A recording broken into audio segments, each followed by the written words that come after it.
Usahay ang pinakadakong tabang nga atong matabang sa usa ka bata, dili kwarta, dili regalo, kundi ang pag-atiman sa iyang lawas. Hello everyone, kumusta naman tang tanan?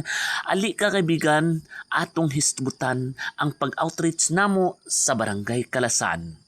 Ang among medical outreach program usa ka simple nga paagi sa pagpakita nga importante namo ang matag estudyante ug matag pamilya sa atong school community.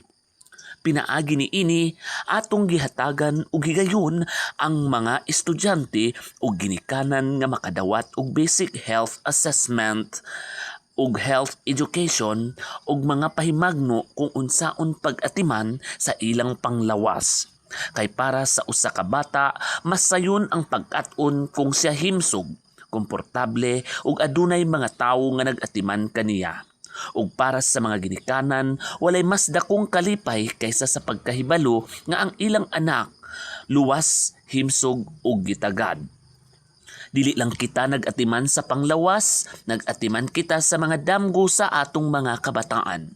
Kay ang matagbata nga atong matabangan karon mahimong usa ka kaugmaon sa mas lig-on, mas himsog ug mas andam sa kinabuhi.